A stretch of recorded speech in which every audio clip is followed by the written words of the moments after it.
Mike's in the bag picking teeth from his skull, like playing with his tongue. He's all sick and everything. I want my mommy. He kept on punching him and shooting him, and I had to grab him like this to pull him back, and I told him to stop. You mean people are gonna hate us for this? I hate my life. This is our life now. Oh my God, man. 15-year-old Seth Jackson was a typical teen boy living in Summerfield, Florida with his parents Scott and Sonia Jackson and his 2 older brothers. He loved animals and had aspirations to join the Ultimate Fighting Championships. His parents had agreed to enroll him in training courses when he turned 18. Little did he know that when he began a relationship with 15-year-old Amber Wright, it would lead down a dark and twisted path that would ultimately end those aspirations, along with his life, in an unimaginably horrifying fashion. As is often the case, their relationship was happy, in the beginning at least. However, after a year, things turned sour between them. During these difficult times, Amber added fuel to the fire when she began a close relationship with 18-year-old Mike Bargo.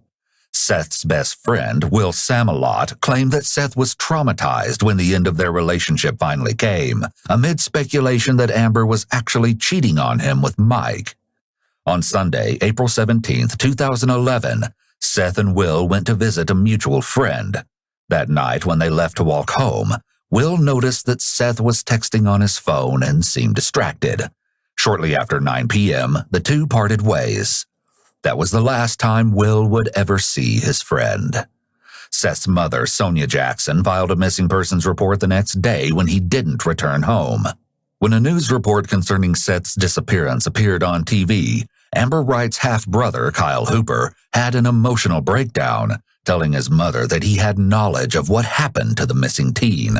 The story that Kyle told his mother was appalling, and she contacted the authorities, indicating that a ramshackle house in Summerfield, Florida, held the key to Seth's mysterious disappearance. When investigators visited this location and rounded up the suspects in Seth's disappearance, they soon learned that the full truth was far more grisly than they ever could have conceived. According to Kyle's testimony, Justin Roach Soto, Amber Wright, homeowner Charlie Ely, Mike Bargo, and he himself were present on the scene the night Seth went missing. Investigators collected these individuals and brought them down to the station for interviews, with the exception of Mike Bargo, who they were unable to locate at the time. When dealing with multiple suspects, such as in this case, one common tactic that detectives will use is to separate them, allowing each one of them to tell their version of events independently. Once an inconsistency is found, detectives will present this inconsistency to all of the suspects in the hopes that all of them will tell the truth. This technique would prove critical as detectives began to unravel the complicated skein of threads in a complex tapestry of murder, unveiling one of the most twisted and chilling motives we've ever seen in a case. What follows is never-before-seen interrogation footage exclusively obtained by EWU. You can sit right there, that's fine. Thank you. That's kind of why we have the chairs to sit up like this. All right, so what's the issue? This is 20-year-old Justin Soto. To his friends, he's known by the nickname Roach. He's the eldest of the suspects, and investigators believe that he may have intimate knowledge of what happened to Seth, as he is a current resident in the house. What's the issue? You know what? I have a feeling you're going to tell me, okay? Listen, I want you to understand something, okay? I don't know what you do or don't know. You're not in trouble with me, okay? But this is extremely important. The detective tries to reassure Justin that he's not in trouble, but this might not be the entire truth. Police will often say things like this to gain rapport with suspects so that they'll be more forthcoming with the officers. Are you from around here? Like, I've lived here for a while, but I'm from Hawaii. You're from Hawaii? Yeah. Where here have you lived? I mean, how long have you been living here? Since I was about 12 years old, 11, 12 years old. A few years. Oh, so you've been here a while. Yeah, I've been here a while. Investigations usually begin with discussions of general information like this, so the detective can get to know the suspect and begin to make them feel comfortable with the interrogators. Let's talk about your tattoos a little bit. Do you mind? Yeah, I don't mind at all. What's it say on the front? This says head buster on it. What is that? HSAO? HEAD. People generally like to talk about their tattoos and the meanings behind them, so it's an easy question to get the conversation flowing. If Justin feels at ease with the detective, he may be more willing to give her information regarding what happened to Seth. Justin shows the detective his tattoos and she jokes around with him, building an atmosphere of trust and camaraderie before getting around to the impending serious discussion. Suddenly, the detective notices something interesting. Yeah, this is my last one. I have a mushroom right here. Oh, that's a new one, isn't it? Yeah. Yeah. What are all the scratches about? I mean, I was walking through the woods and some vines got a hold of it, and like 3 or 4 vines wrapped around my leg, and I went to go walk in it. Any others? No, that's it. That's it? Okay. You don't have anything on your back and your arms? Mm. Wow, that's different. Usually that's where they put them all. Oh, you got a cold or something? Yeah, I've been sick for like almost 2 weeks now. Well, I'm not really sick anymore. I just got this crazy behind cough, and it aggravates me. While Justin's explanation may be true, a sudden increase in coughing can also indicate an increased stress level. As the body goes into fight or flight mode, mucous membranes dry up, which can make the mouth and throat feel dry. For someone who already had a lingering cough, this dryness could cause further irritation and make the coughing increase. I understand that you guys were, in a crowd. I'm older, so I'm going to say kids. Yeah. Hanging out together, okay? I hear that, tempers flew, okay? And things happened. What are you doing Sunday night? What's today, Tuesday? Today is Tuesday. Hey. Justin succumbs to a coughing fit here just as the interview begins in earnest. Do you know why you're here? You don't know? I really Did don't. anybody explain? Tell me how you ended up here. I woke up this morning to Charlie waking me up, and there was an officer right there, and I'm here now. Each of those being interrogated lived with Charlie Ely in her home at the time of Seth's disappearance, except for Amber Wright, who visited regularly and frequently stayed overnight. Okay, so you just got in a car and you didn't ask any questions like, what do you want? Why am I here? Nothing? You didn't ask anything? Oh, come on. You're too smart for that. I'm not worried about it. I didn't do nothing wrong. I mean, I was Exactly. just coming over here to see what the hell's going on. Because I woke Yeah, up. but you even said it yourself, okay? You're nervous about places like this, okay? So there's no way you're going to sit there and tell me that you got into a police car, okay, and ask no questions as to why you're getting into a police car after being woken up, okay? The detective appeals to logic based on information she's already collected from Justin to point out that he may already be acting dishonest with her. So let's. They said an incident happened. Okay. With who? I guess freaking something about some kid that I don't even know who the hell he is. And Yeah, you do. Who is he? his name's Seth or something like that. And supposedly, I guess he got shot or whatever. Okay. That's all I know. Like the girls, I guess they went to go meet up with him or something. And What girls? Charlie and the other one. This is 18-year-old Charlie Ely. She's the owner of the house where Justin, Kyle Hooper, and Mike Bargo also live. I don't like this room. I'm about to go crazy.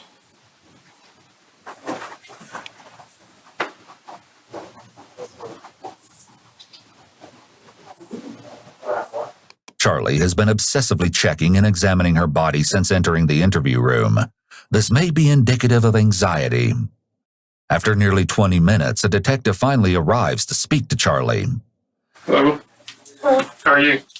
Good. About to Good. go crazy. About to go crazy? Yeah, I can't. Room recall. Okay. Well, we don't need that. I'm Detective Bill with the Sheriff's Office. Charlie. Charlie? What's your last name, Charlie? Ely. Ailey? Ely. E-L-Y. Okay. How you doing? Good. How old are you? 18. 18 years of age. Okay, do you know why you're here? Yes, sir. Why are you here? Because something happened with Seth. Something happened with Seth. Yeah. Okay. All right. Understand that we had a deputy bring you down here because of what may have happened with Seth, okay? There's an investigation that we're going to investigate. Are you clear with that? Charlie sighs heavily, which may be an example of her using an adapter to expel nervous energy. Adapters are nonverbal ways that people comfort themselves when they're feeling stressed. I'm going to sit back and pretty much just give you the floor. You've already explained to me why you think, why you're here. Okay? I'm your one. Explain to me why you're here. Often, detectives will allow the suspect to simply tell the story in their own words. This allows them to observe and catch any lies and inconsistencies, pointing these details out to encourage the subject to tell the complete truth. And be honest with me. Totally truthful. Hold your head up. Okay, Sunday night. Sunday night, Amber and I walked up because her ex-boyfriend was Seth, and they wanted to work things out, so we met him up. This is Sunday night? Yes, sir. At 58th Court, it was approximately 9:30. So you met him on the corner? Yeah. Okay. They talked. What corner did you guys meet him on? I think it's 58th Court. I want to say that's what it is. And who all met there? Me, Amber, and Seth. Amber is, of course, 15-year-old Amber Wright, Seth's ex-girlfriend, the half-sister of Kyle Hooper, and suspected love interest of Mike Bargo. In another room not far away, she will soon begin a similar story. I introduced myself before. My name's Rhonda, okay? And I'm gonna talk to you about this, okay? Okay, I just need you to tell me the story, and let's start with the other night. I understand that you and Charlie went to another neighborhood or went down the street. Tell me how this all comes about. Unlike the other detectives, Detective Stroop goes straight into the story, beginning with Amber's role in the events. Well, me and him were already talking on the phone. Me and him. Seth. Okay, you and Seth. Did Seth call you or did you call Seth? Well, he had called me a couple days before that and I didn't answer. Okay. So I called him that night. And you and Seth, and correct me if I'm wrong, okay? You two had a relationship. Yes, ma'am. Was he, how was your relationship with him? Not the best. Tell me why you say not the best. We'd always fight. He'd always hit me and cheat on me and all that. So he was physically abusive to you? Yes, ma'am. When Amber describes her relationship with Seth, she touches her hair, another adapter behavior. She may be feeling uncomfortable as she talks about this sensitive subject. Who all knew that? Me, Charlie, my brother. Okay, so Kyle knew about it. Was there a lot of people in the neighborhood just that ran around with you guys that knew this? Yeah. Because your mom, I understand, knew it. Mm-hmm. Okay. So Seth had called you a few days before. Mm-hmm. You called him back, and what day was that? I think it was Sunday night. Sunday night? It was the night that this all happened. Okay, so you called Seth, and what did Seth say? Well, it started off, I was like, hey, I know you called me the other day and I didn't answer, but you wanted to make up. So do you want to make up or like try and be friends or something because I'm sorry for everything? And he was like, yeah, I think that'd be a good idea for the both of us because we're both tired of fighting with each other. But we just wanted to stop the drama. Okay. So were you guys going to get back together as a couple? No, we were just going to try and be friends. Okay. Because we were friends before we were dated. Okay. We were really close. Okay. And he was like, well, you should walk down here. And I was like, well, if I walk down there, I'm not walking alone because it's too dark, so can my friend Charlie come? Uh-huh. And he was like, sure, I guess. Where was Seth at when he said walk down here? The neighborhood at the end of my road, Bellevue Ridge Estates. Okay, so Seth was at Bellevue Ridge. Whose house was he at down there? He said something about Brittany. It seems likely Brittany was the friend that Seth and Will were visiting the night of his disappearance. Will mentioned that Seth had been distracted, texting on his phone once they left. Police later recovered these messages. They read, "Hey, can you talk? You said you needed to talk. Well, I kinda need to talk to you about us working things out. What do you mean? Can you please call me, like now? Yeah, sure. Hey, my friend Charlie is coming with. I've been telling her everything between me and you, and she's coming because I need her to help through this. Is that okay? But don't tell anyone what's going on because I want to make sure we can work things out before anyone knows. Amber, if you have me jumped, I will never give you the time of day. So if I get jumped, say goodbye, all right? I swear you're not, Seth. I could never do that to you. I just want me and you back. Okay. I'm walking up the hill now. I'm at the neighborhood road. Where are you? Sorry, I didn't want Will to hear me, but stay around the corner where me and you fought. Just wait right there and I'll be there in a minute. This was Seth's very last text message. It's interesting that he was suspicious of Amber's motives here, as he fears that she's planning to have him jumped. Perhaps he had a good reason to be wary. So you guys went down there and talked? We were talking for maybe not even 30 minutes. Okay. And his mom, I guess, texted him. And I was like, who are you texting? I thought we were talking. And he was like, my mom told me either right now or never. And I was like, oh, okay. I guess they started arguing, whatever. And then he looked at me. He's like, Arguing with his mom through yes. text? And Okay. I guess he called her a bitch or whatever. I didn't want to get in it. And then he was like, look, I'm not in the mood to talk right now. I'm getting out of here for now. I'll see you around. And he just stormed off. So when he stormed off, we went back to my house. And about an hour later, he came to my house. Mike was off in his room like he always is. Okay. He never comes out. So he had no idea you went to see Seth or that you came back from seeing Seth that you're aware of? I didn't tell him. Okay. And Kyle's in the living room. What's Kyle doing? Kyle just sits there and watches TV like he always does. Okay, so he's just watching TV in the living room. Mike's in the bedroom. Okay, and then what happens? Seth comes to the Seth house? knocked on the door and Charlie answered it. And she was like, well, what do you want? And he was like, I just need to talk to Amber. Can I come in? I don't know what it is you're being careful about, okay? And it's okay to be careful, okay? But the truth is what it is, okay? And that's what I need from you. That's pretty much what it is. I don't know the kid. Okay. I know he's a little white boy and Using the phrase pretty much is what is known as an exclusion qualifier. Other examples of exclusion qualifiers could be saying something like not really or for the most part. It allows the person to tell some of the truth while hiding the rest. It's important to note that just because you hear someone use one of these statements, it's not proof that they are lying, but an indication that they may be. him and one of the girls used to date or whatever. And Which girl? the Amber girl. Well, you just told me more than you told me a few minutes ago. How do you know Amber? As a friend. How did you meet her? Through her brother, Kyle, the other dude that's Okay. here. Okay.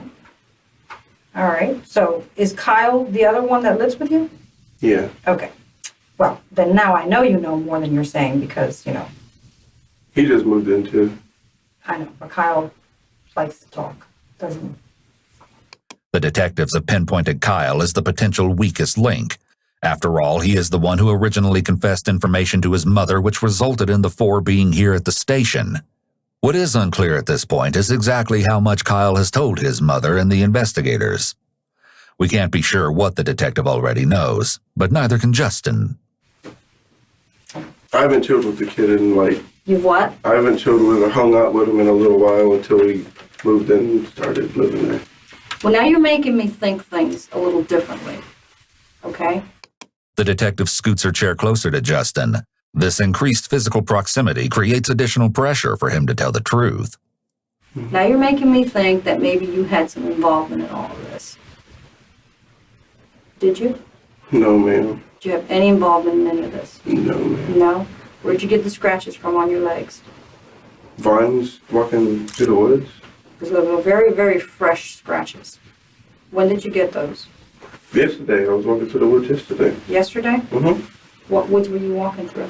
In my old neighborhood, where I was going to talk to the dude about the tree job. Okay. What neighborhood is that? It doesn't have a name. It's behind a church, a big church. This is an unsatisfactory answer, and the beginning of a series of very vague answers from Justin. I work in the woods too, and I don't get scratched up like that. No, they have little, what are those called? Thorns or whatever on them. And Okay. they're up there on my leg. Let me see your other leg. Yeah, you're pretty scratched up. That's not from a walk through the woods. Sure it is. No. Talk to me, Justin. That's what happened. That's woods.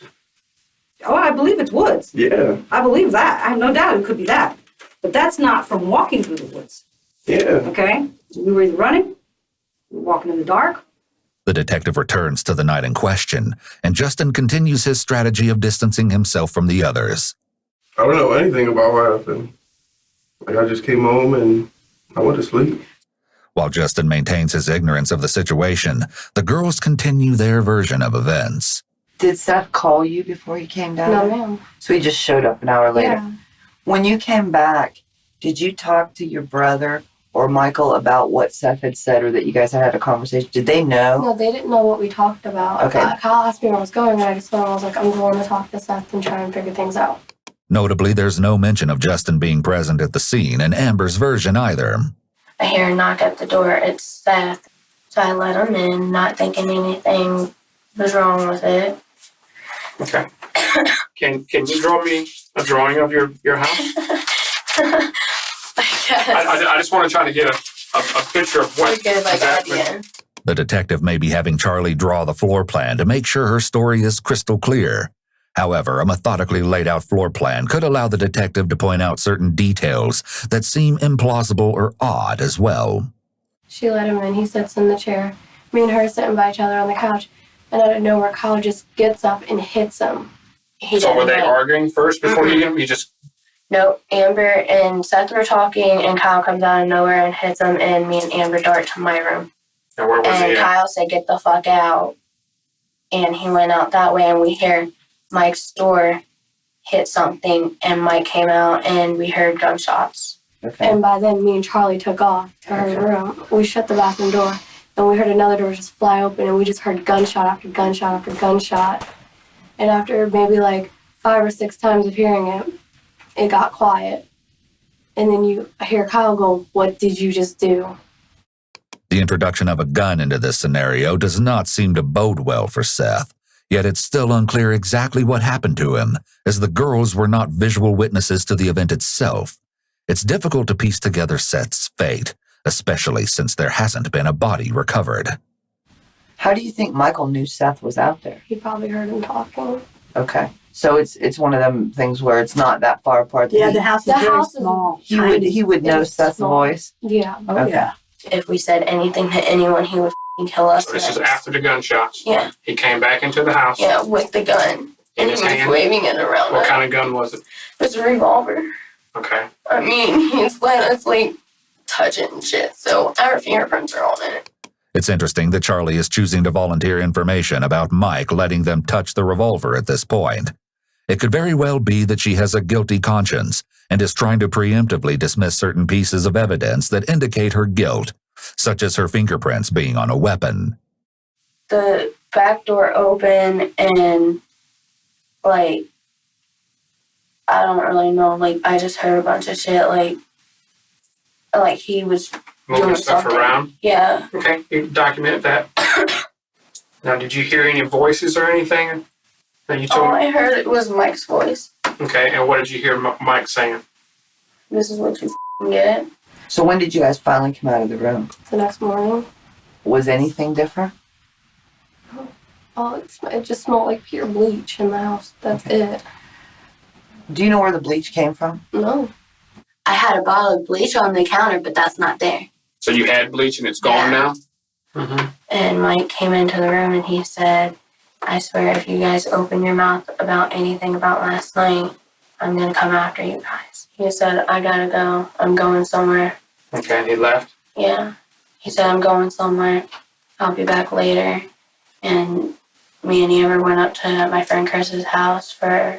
Did you look around your house or anything to see what Like, I I mean, you was had to be looking curious around. about something, I right? was looking around, but I didn't see anything. Like, I didn't see really anything. I mean, my shit, the only thing that I really noticed was in my bathroom, my shower doors, not my bathroom, but the guest bathroom, shower doors were down. Where was Michael the next day when you got up? Mm-hmm. Did you see him? No, he just wouldn't come out of his room, and then me and Charlie left. And we were up at her friend's house until maybe 4, 3. Okay. What time did you call me? When you made dinner? Probably about 3. So Michael was in the house though when you woke up in the morning. Yes, ma'am. Okay. This is a minor discrepancy in what has been a very parallel story, since Charlie claims Mike was out and about making more threats, while Amber says he was asleep in his room until they left. This guy, Justin Soto, was he there when this happened? I didn't see him anywhere. Like, I don't think he was there. I think he was talking about going and talking to someone in another neighborhood about a job that he has to do, like, next week. What have you heard about Seth? Tell me everything you've heard about Seth. Like, he used to date Amber, and I guess, I don't know, it's pretty much it. I guess he had some problems with some other kid, and... What kind of problems?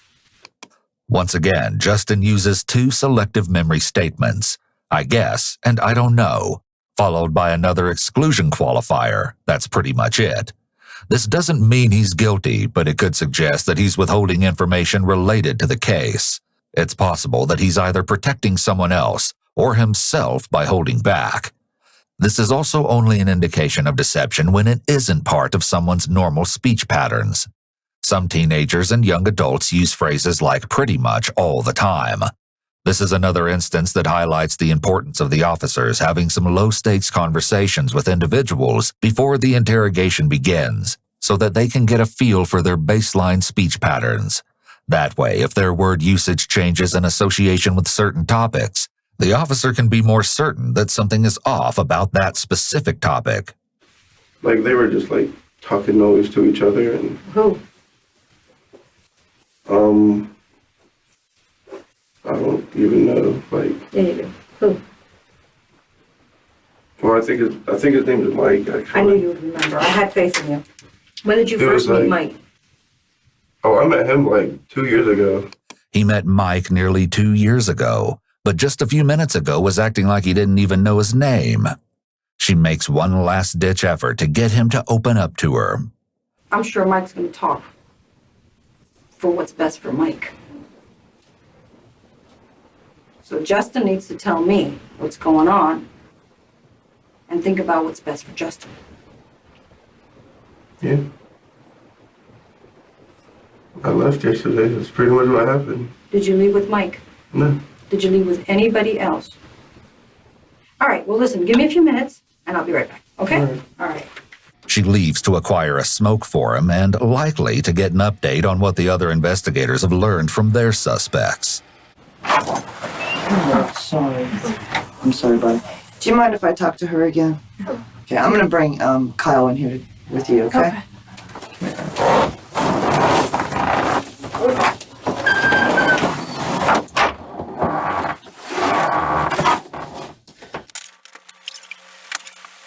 This is 16-year-old Kyle Hooper, Amber Wright's half-brother. He's just finished a grueling one-on-one interview with a detective and is clearly distressed. Both your kids are in a thing for murder. Number two? Yeah. What do you mean? What we told you was in the storm. I mean, it was like everything was planned. Approach everybody? Everybody. Admitting that everything was planned is extremely important because it proves mens rea, premeditated criminal intent. So not only has Kyle essentially admitted to murder on videotape, he's also admitted to a specific degree of murder. First-degree murder. We're gone. They took my phone. Everything's gone. James is on it too. On what? Is it on this? Now Kyle has also unexpectedly implicated his stepfather, James Havens III, stating that he is in on it too. Kyle Hooper, much like his sister, has told detectives a bit of a story while his mother was present. However, they likely realize at this point that he is the weakest link, as he was the one who originally confessed to his mother. He certainly doesn't seem to want to tell the full story in front of her, so the detective pulls him out into a room alone, where he sits wiping ink from his hands from his fingerprinting. Little does he know, a confrontation is about to begin. So, sorry about that. What's wrong? I want to be perfectly honest with you, okay? This is how I work. I'm giving you an opportunity right now to lie to me. okay? If you take that opportunity, okay, you're a fool. No, I'm not lying to you at all. Everything that comes out of your little mouth right now better be 110% the truth, okay? All right, now let's start back at the beginning of this. And this is your one and only last chance to correct any discrepancies you may have of the story that you told me. Okay? Want to start fresh? No. Man, I'm scared. Yeah. Kyle, I'm sure you are. Okay? I've never been to I don't want to go. I don't want to go through none of this. I didn't mean for none of this to happen. Okay, but you know what, Kyle? Right now is the time to man up. Right now is where the rubber meets the road. Okay? I can do nothing for you. I can do nothing. I can't talk to you if you're not going to tell me the truth. She may be trying to empathize with him to make him feel like she cares, but she makes no hints or promises that he won't be locked up or that she will help him. Meanwhile, Kyle is hiding his face with his hand, which may indicate that he feels shame and wants to hide himself from the detective's gaze. So let's start at the beginning, okay? Just you and I here, just start at the beginning. Tell me what really happened. Kyle begins his story with important insight into his state of mind that night. He and his biological dad did not get along, which may have been a major factor in Kyle's sudden decision to move in with Charlie. To that end, he sold his laptop to raise quick cash for rent, and that instigated an argument with his mother.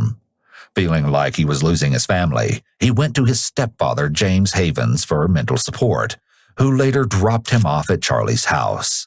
His anger and frustration may have been contributing factors to his fateful decisions later that night. With the stage set, Kyle begins his shocking tale. He drops me off. Alright, well, we got this kid that comes over. His name's Brandon. He plays the guitar. Brandon? Yeah, his name's Brandon. He plays the guitar. He's got him on here. He's in a band and stuff like that. That comes over to Charlie's house? Yeah, he plays guitar, and well, he was out there playing the guitar and stuff like that out in the front yard and everything. And then Mike, he was like getting all into it. He went in the house. I guess he was snorting some pills or whatever.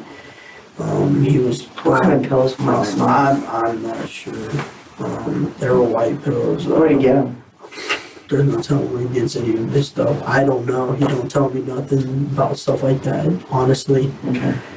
The detective is interested in these pills, but all Kyle can contribute is that they were white. Yet Mike's alleged drug use that night may have contributed to him making the decision to kill Seth and follow through with that choice. Although it's unknown what specific drug he may have taken, many illegal substances have been linked to increased levels of violence. So he's snorting some pills and so on? And he, he's getting all wired up, hyped up and everything. And somebody brought up the name Seth, and he's like, man, I want to go on a killing spree tonight. He's like, I just want to. And he's like, you guys down? And I told him no. I told him I don't. When he said you guys down, who's he talking to? Like, you and him? Me, Amber, Charlie, Roach. Okay. Who's Roach now? The guy Justin Soto. Oh, okay.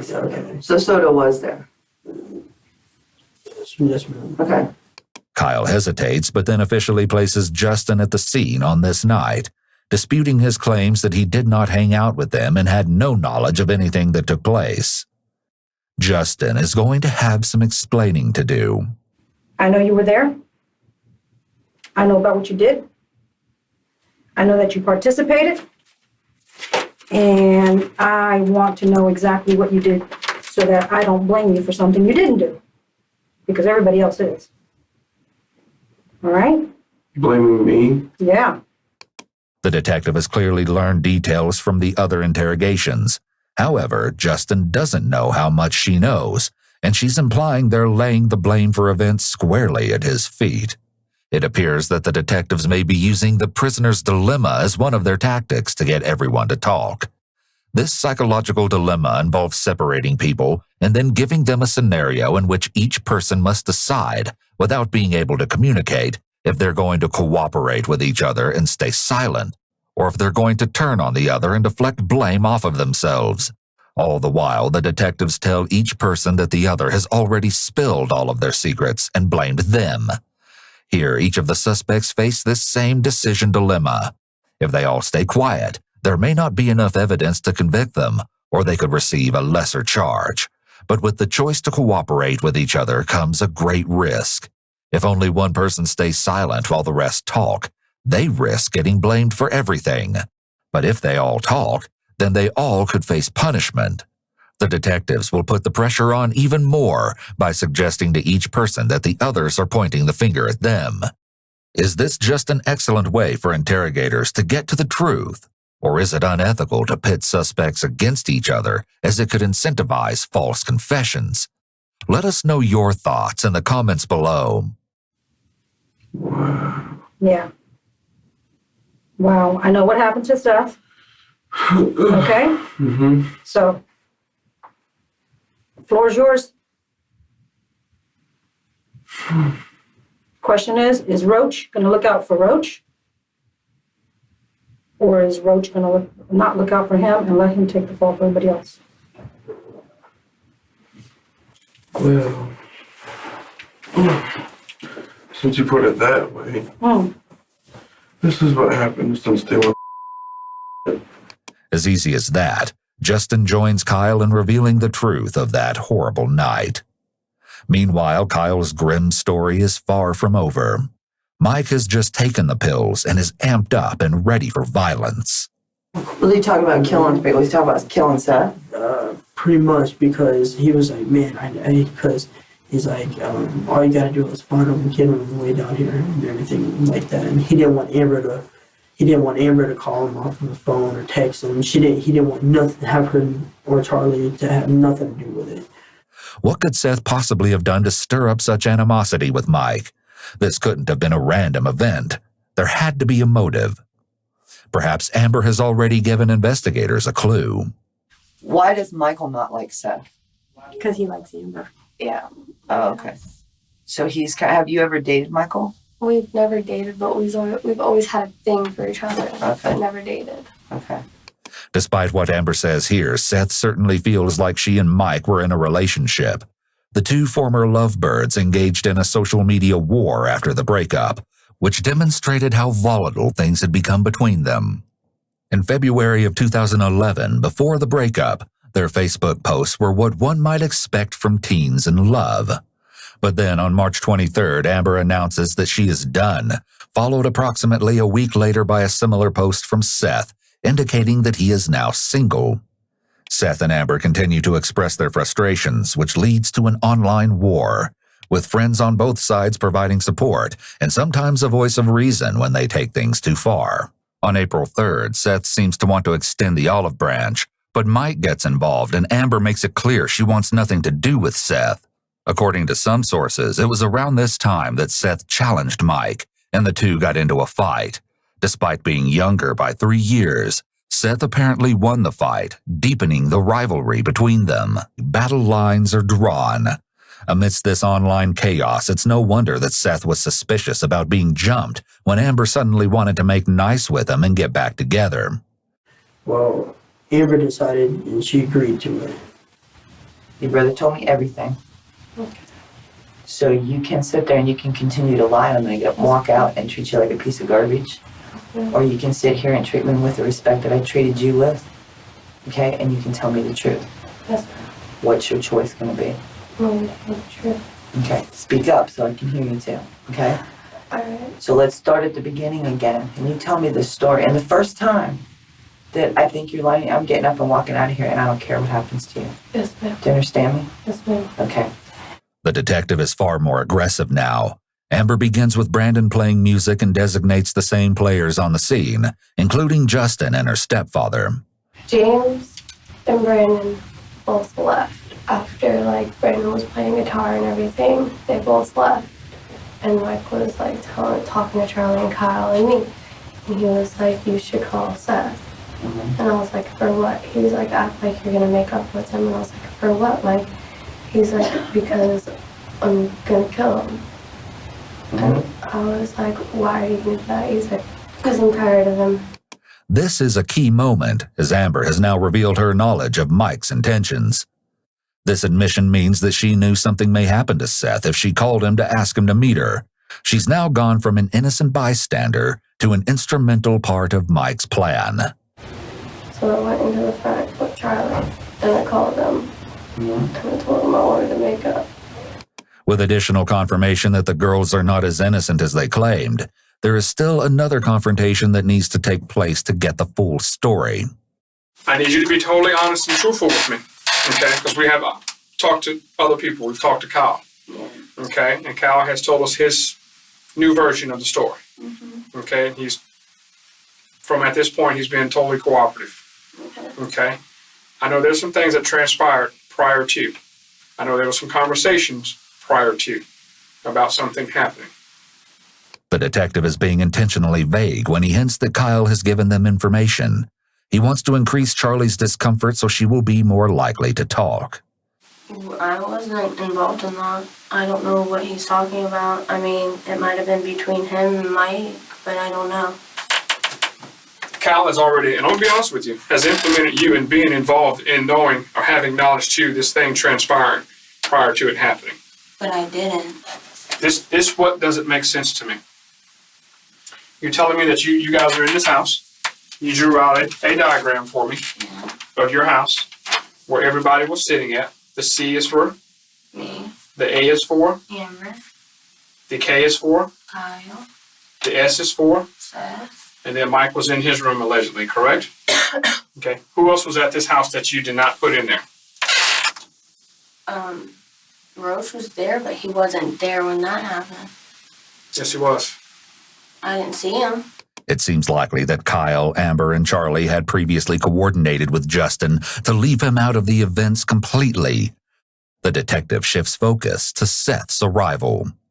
And you said that he just unannounced himself and just came to the house. Is that correct? Yeah. No one told him to come to the house. No. How did he come to that house? Because I'm telling you right now, there's a different story in that other room.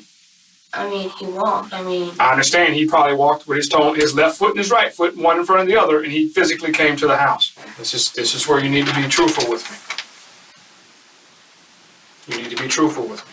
Because right now you're beating at the bush. Okay? And you're not being truthful with me. Can we both agree on that? Yeah. This at least is progress in the right direction. Let's check in with Kyle. Take a deep breath. You're doing really well. It's about time. Sorry. It's okay. Once he pulls himself together, he provides some insight into his feelings for Seth. I really hated Seth. And there was time, because my ex-girlfriend, I found him in the bed with my ex-girlfriend, and I really didn't like that, and I loved her. But I really didn't want to go out and kill the kid. It wasn't my intention. And he come, all right. Well, Mike was talking about it. He's like, listen, he's like, I'll do it. And believe it or not, Amber wanted it done. Amber don't want nothing to do with him. Amber wanted him dead and gone. He deserved it. Kyle is deflecting responsibility off himself by justifying what they did, by blaming the victim and stating that he deserved it. I wanted him dead, but I didn't want to do it. And I didn't want nothing to be a part of it. I didn't want nothing. And Mike said he would do it. But Mike said he would do it. So you talked to Mike he kept about on it. saying, man, I'll take the blame for it. I'll take the blame for everything. I'll do it. I'll do everything. I'll take the blame. If the cops ask you if anything, I'll take the blame. I have nothing to lose. Kyle has admitted to quite a bit so far. He seems to mistakenly believe that Mike could take all the blame for killing Seth if he's the only one who pulls the trigger. It's whatever. And Amber agreed to it. Everybody was agreeing to it. So did Soto agree? Huh?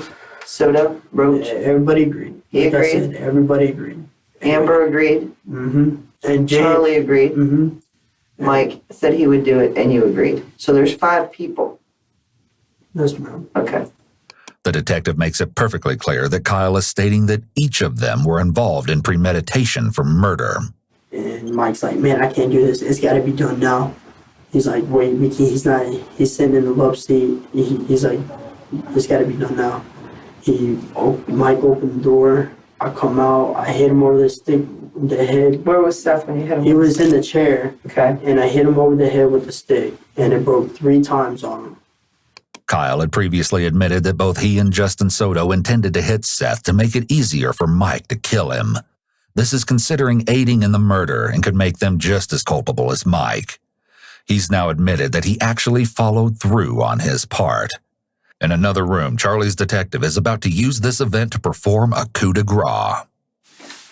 At no time did you ever say, when Kyle hit Seth across the head with this stick, board, or whatever this object was, what the hell are you doing?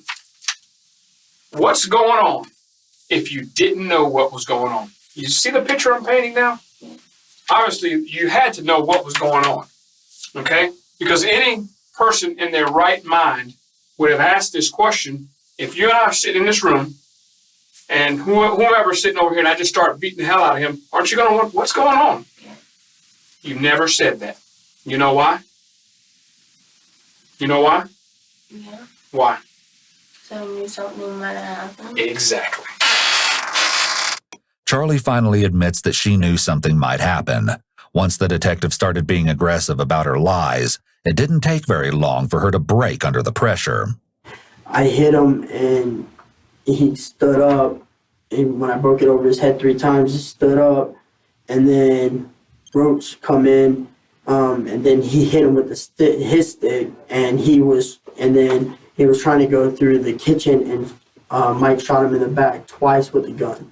Kyle hit Seth with the thing, and I flew against the counter, and I went, Roach hit him with a stick too? yeah.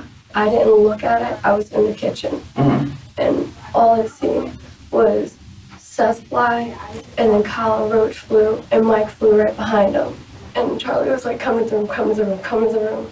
When Kyle hit him over the head, that's when we ran into the room because we didn't know where Mike was. Like, we thought he was in his room, and obviously that's where he was. But, like, we didn't know where he was with the gun. Okay. And then he was still trying to go out the front door, and Mike just kept on shooting him. I kept on telling Mike, I was like, stop it, let him go. And he just kept on shooting him. And he goes out the house. I just got out of the way and like pumped his ass. And Roach grabs him like this and Seth on the ground and has him choked. And I don't know what he did to his knee, but he kind of messed up his knee, and Roach rolled over. Who messed up his knee? Roach, Okay. Soto, and he rolled over, and Mike come up and shot him in the head, and that's when it was over. Mike shoots him. How many times?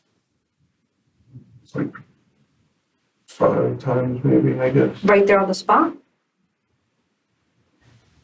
And oh my God, man. And come back into, and then I was like, Mike's like, man, grab him, you gotta grab him, Kyle. We can't have nobody, we gotta grab him. And I was scared, I was freaking out, and I'm like, okay. And I grabbed him, and I pulled him up the stairs, and Grabbed who? Seth. I started pulling him up the stairs. Was Seth still alive? Partially, yeah. Okay, so he was still breathing at that time. He is partially still alive. I walked in the room with her. I was so shooken up. I'm staring at her. I'm crying. She's trying to hold me to stop crying. I'm about to puke from it all. And then they got him in the house and laid him on the floor. And then they put him in the bath. And then Who put him in the bathtub? Roach come in, and he helped put him in the bathtub. Did you help put Seth in the bathtub? Yeah, I like grabbed a little piece of him and like just put him in there, and then I just went out and And then when he was in the bathtub, Mike kept on getting all psycho and pissed, and kept on punching him and shooting him, and I had to grab him like this to pull him back, and I told him to stop. I said, listen, you need to stop right now. And then I come in, and then Mike's wanting to break it. I come in, and Mike's trying to break his kneecaps to put Is him he in a dead at hog this tie. point, or is he Yeah, still? he's completely dead. Who broke his legs and knees? I think Mike did that. And that's when Mike had his kneecap had his leg pulled out like this with some in his hand, some hard, trying to break his kneecap. How'd you get the scratch marks on your legs? Fighting with Seth? No, I didn't. It's with still woods and stuff. Finding firewood? Huh? Finding firewood Yeah, to burn up, Seth? I guess, yeah. And then Mike was like, Roach, get him in the bathroom. And then Charlie was like, Amber, don't walk out there. Don't walk out there. We don't need to see it. That's when Mike walked in the room with his gun in his hand. And he was like, I love you both, but if you say anything, I'll kill you both. When a person threatens to kill another person to get them to commit a crime, that creates a duress defense.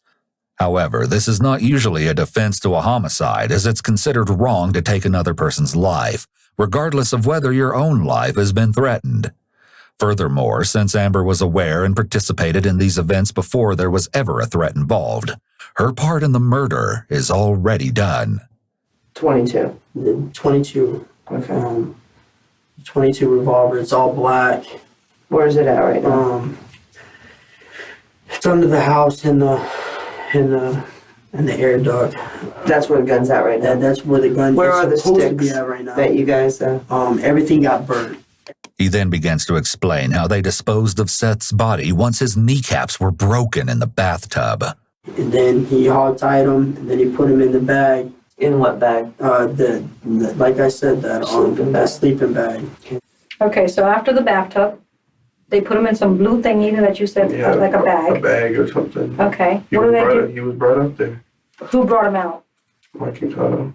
It says Mike and Soto. Well, they brought him up there first, and I just dragged him a little bit. After a pause, Justin amends his story since the detective already knows he was involved, but just a little bit. He'd already been collecting wood for the fire, and now they got it started in the backyard, preparing to dispose of the body in the bag. We had these two tires. The tires, now the rubber was supposed to, I guess what Mike said was supposed to overdo the smell of the burnt body, something like that. So Where'd you get the tires? the tires were already in the front yard. They come off of some car or something. And then I come out there, and then Roach was telling me something about the shovel. I guess he hit him over the head with a shovel or something, because he was still, Mike's psycho. He's crazy. The guy's completely dead, and he's still hitting him. If what Kyle is saying is true, Mike continuing to strike the body with a shovel could suggest that he's trying to relive the experience of killing Seth. He may have felt a rush of adrenaline when he first attacked the victim, and he wants to feel that excitement again. The drugs Mike took may have also contributed to his frenzied behavior. You and Mike stayed out there and watched the body burn in the fire, I right? stayed out there. You stayed out there by yourself? Yeah, most of the time. Okay, well, thank you. I appreciate your being honest about that, okay? Mhm. So I guess it was your job to make sure the body burned? Yeah. I just wanted it all to be over. The next morning, when the fire's out, Mike prepares what remains of Seth's body for disposal. We're just going around there. Mike's in the bag picking teeth from his skull and playing with his tongue. He's all sick and everything. He's putting them into them paint, them containers with paint and everything, the ashes and everything. Who's helping him do that? He was at that point. He was just doing everything by himself at that point, because everybody just said, "F it, we're done." Where is Seth right now? Where is all of his body parts? It's somewhere in Ocala. Where? Oh, it's some rock quarry thing or whatever. This quarry was a place Mike had once gone swimming with an ex-girlfriend, and he knew it was a desolate place, perfect for disposing of the paint buckets that contained his victim. It's out. You brush your teeth, right? Yeah, You know what toothpaste look like, right? yeah, You ever mashed it? yeah. You ever try to put it back in there? It can't go back in. Can't. I want my mom's mother-in-law. Can't go back in, can it? No. Somewhere nearby, Amber faces the music for her part in the debacle. What were you thinking? I was scared. What were you scared of? There was no threat I was at the scared time of but there was no threat at the time. Seth wasn't even there. Mike. So what are you being afraid of? Seth wasn't even there. There was nothing for Mike. You said, Mike told me, I love you both. He would never do anything to hurt you. What were you thinking about getting Seth up there? I don't know. I wasn't thinking at the time. Did you just hate Seth that bad? I didn't hate him. I was hurt. Does your mom know about this?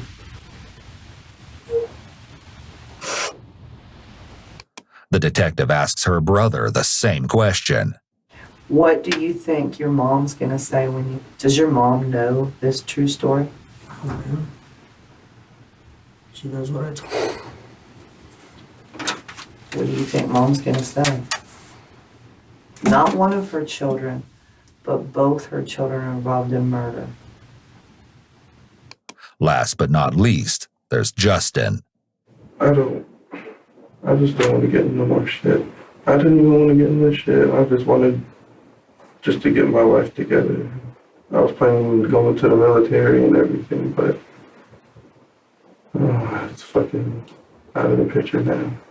Well, Why- my life pretty Why much is didn't out you of the just, picture. let me ask you this, you're telling me you wanted to get your life straight, this, that, the other. I don't like, That's all bullshit, because if you wanted to get your life straight, you know what you would have done? You would have not participated in this, and you would have called the cops and said, this is what's about to happen to this kid. You gave no regard to another person's life. Why didn't you call 911? I don't have all that. You don't call 911, I don't like being able to lie. but you let a person die. Because that's the honorable thing to do.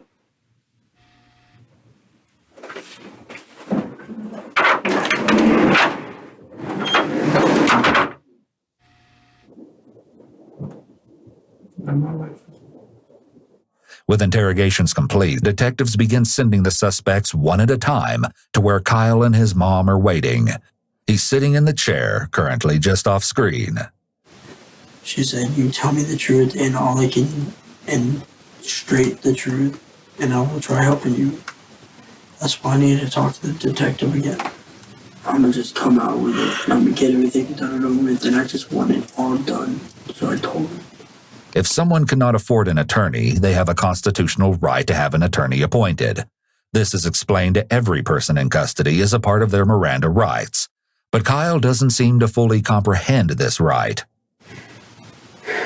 I wish I would have never met this kid, man. Who? So, I wish you didn't meet Mike.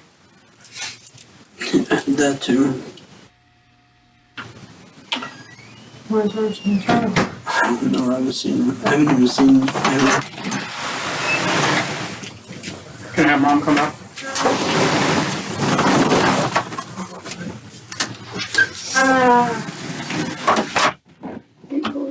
I had to. They knew we were lying. Immediately, Amber confronts Kyle. For a second. Is that your mom's purse? Yeah. Let me give your mom. Did she leave it? No, absolutely. Said, we've interviewed Amber, Charlie, and now you can't now. I know you're lying to me. They immediately begin talking about the interrogation. It's likely that they're unaware that they're being recorded.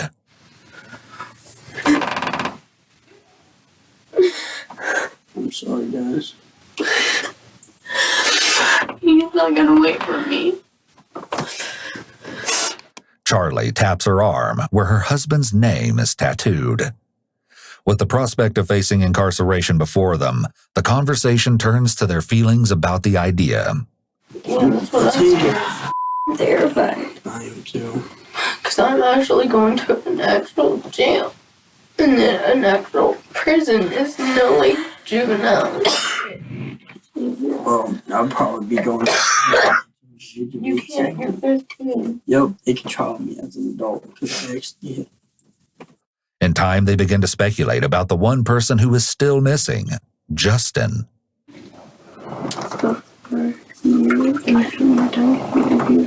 Roach was already out because I heard them talking about a cigarette. So where's Roach now? And I even said if they don't do anything, if like they don't do anything about us with us, then we're gonna have to watch our backs. What with Mike? With anybody. With everybody. Maybe people are gonna hate us for this. People that don't even know us are gonna be looking for us if we get out of this. Why? There's a 15-year-old kid murdered because of us. Do you honestly think people want to be around that? Do you think people think there's those kind of people are supposed to be here? Yeah, but it's not our fault. Hell, I don't even like the kind of people, and I'm one of them now. I don't And I even. didn't even do anything.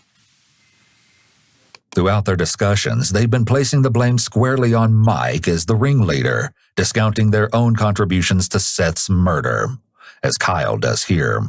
They seem to struggle to acknowledge what they've done or take responsibility for their own actions. Amber, where are the clothes that you had on that Sunday?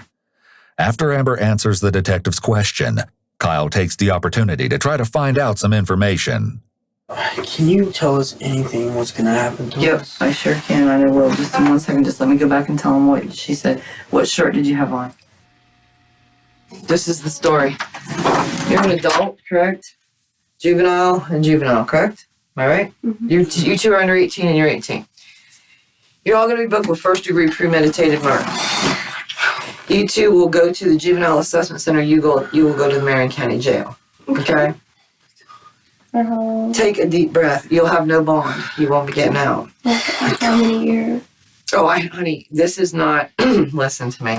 Everybody, just take a deep breath. Like, well, since we really didn't do anything. No. See, but you did. First of all, let's get over that hump right now, okay? That we really didn't do anything because everybody's complicit here. A person died. A person was murdered, okay? We all knew about it. We all planned it. We were all involved in getting it done. So let's hop that hurdle first, okay? Let's man up to the fact that, damn it, this was a pretty heinous crime and we all had something to do with it. Now we got to deal with what will happen to us from that, okay? Yeah, well, it was like the fact, like, I know I was scared because Mike had a gun and I was You know what? scared. Stop it. Do you think we haven't been listening to everything you guys have been saying in here? Are you that stupid, really? I know. And just stop. Because I don't even, lying to me just makes me just, ugh, I hate it. I wasn't lying. Oh, yeah, you were. You lied about a few things. But anyway, that's what's going to happen. It is one step at a time. Remember to breathe. That's how we get through stuff like this, okay? But you know what? I will say, you, sir, I have a lot of admiration for because at least you told the truth. Having praised Kyle for his honesty, she informs them that they will be booked, but that they still have the trial to determine their guilt or innocence. What? How? Is Roach gonna And go I through the need same her. thing? Yes, he is too. He's admitted his part. He will be booked also. She tells Kyle and Amber they will let her see her mother before they have to leave, and then departs. The staggering reality of their situation begins to sink in. Well, we're all in for murder. I lied. What? Did you say, why did you lie? This is our life now. Oh my God. We didn't do anything with the body or anything like that. I get 5 years, I'm 20 by the time I get out. Amber is unable to grasp the true magnitude of what a first-degree murder conviction would mean. 5 years would be a drop in the bucket compared to what she can expect. And I'm gone, Joe. Joe's gonna be gone. He's not gonna stay at all. This is all because of Mike. Played us all. I'm so scared. I'm gonna get my ass beat in there. I think it's gonna be like, and I can't fresh little meat. I'm probably gonna be the smallest fucking person in there. Don't always this. Oh, you guys are going to the juvenile thing. I'm going to the big thing. Have you seen the juvenile? The juvenile is crazy. The jail is full of fucking older people now. Now the juvenile is all these. I'm so scared. It's gonna leave me. In the middle of this despair, the detectives let Justin into the room. He is not happy.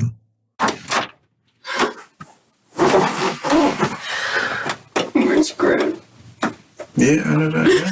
And Mike's fucking running while we're all handling it for him. I want my mom. I want.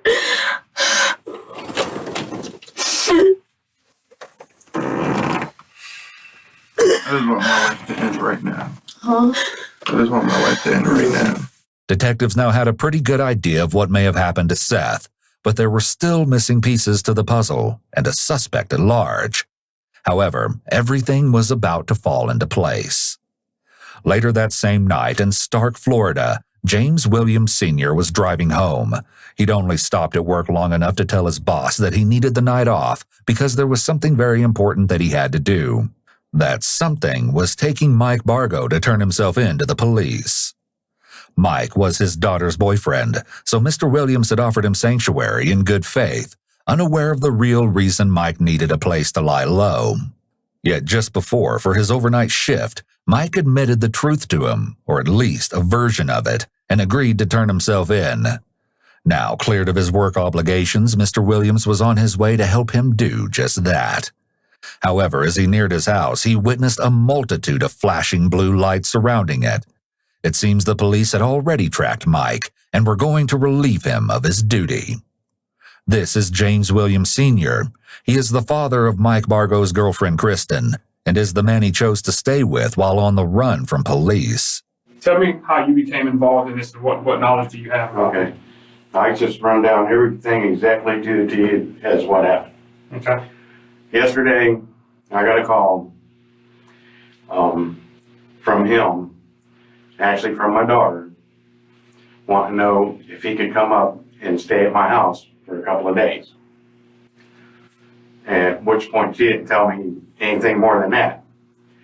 And then he called shortly thereafter. And I said, well, he said, look, I got in an altercation in Ocala, the place I was living, got into a fight, and they threw me out of the house and I needed a place to stay for a few days while things cool down.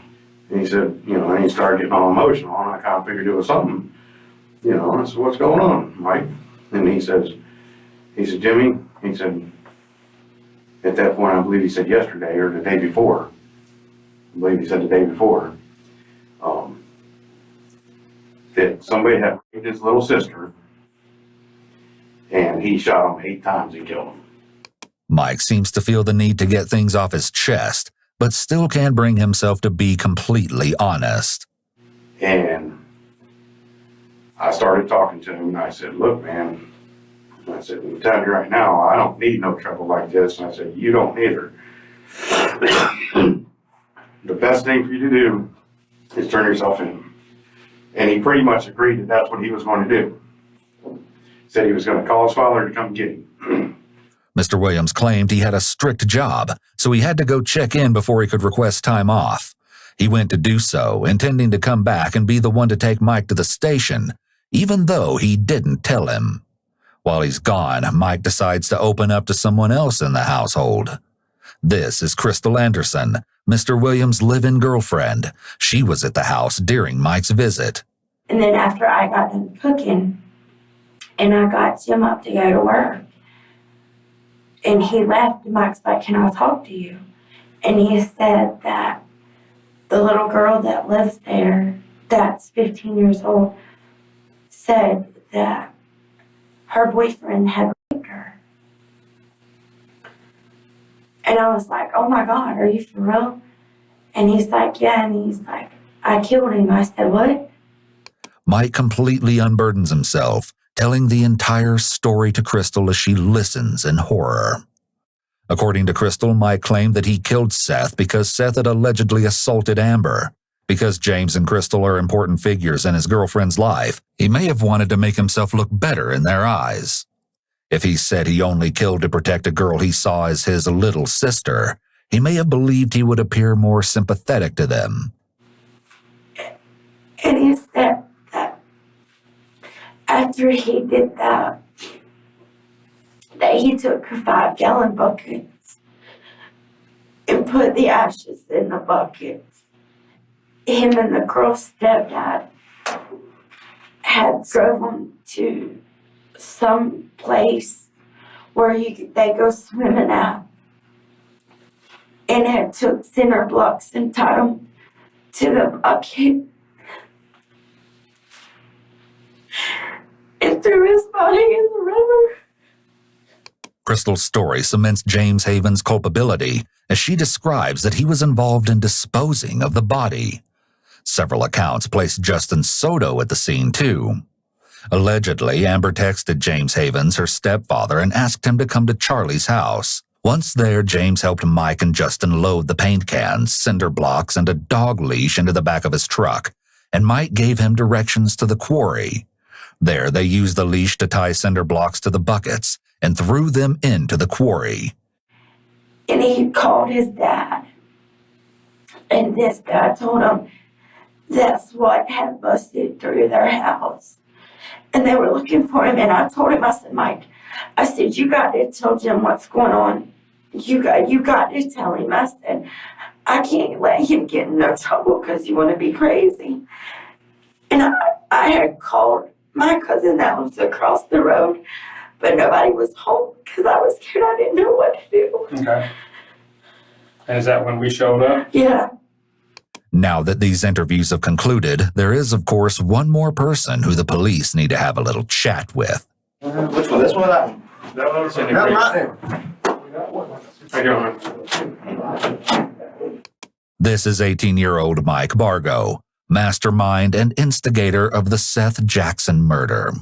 He flops down in the chair where the detective directs him, his body language immediately seeming to indicate that he will not be as cooperative as his fellow conspirators.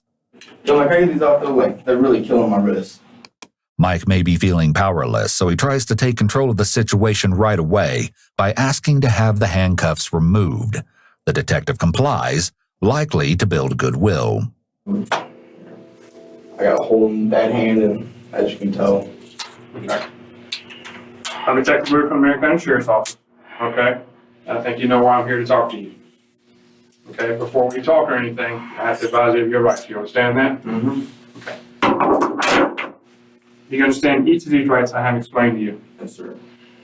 Having these rights in mind, do you wish to talk to, it says us here, but I'm saying me. Do you wish to talk to me now? I'd like to give him one phone call, because I need to get on with somebody. I need to call my lawyer. You want to talk to a lawyer? Is that what you're telling me? I mean, I'll talk to you, but I don't want to call my dad. I want to call my dad. Hold on a second. You just said you want to talk to a lawyer. Did you want I talk to a lawyer, or do you want to talk to me? I want to clarify that first. I'll talk to a lawyer. Okay. Stand up. The detective cuffs him again and leads him away. Before questioning has even begun, it is over. The so-called Summerfield Six, Mike Bargo, Amber Wright, Kyle Hooper, Charlie Ely, Justin Soto, and James Havens III were charged for their roles in Seth Jackson's murder and faced trial. James Havens III was charged as an accessory to murder after the fact for helping dispose of the body and pleaded guilty. His sentence carries a penalty of up to 30 years in prison, but the most recent updates indicate that his sentence was deferred. Amber, Kyle, Charlie, and Justin were convicted of first-degree murder, receiving life sentences. In 2020, after serving nearly 10 years of prison time, Charlie Ely's lawyer earned a retrial on claims of an ineffective defense team, and she accepted a plea deal for second-degree murder, reducing her sentence by a decade. With time served, she was freed at 27 years old. As both the primary instigator and shooter, Mike Bargo was sentenced to death for his crime and awaits his fate on death row. His last words before heading back to his cell after sentencing were reportedly, "May God have mercy on my soul."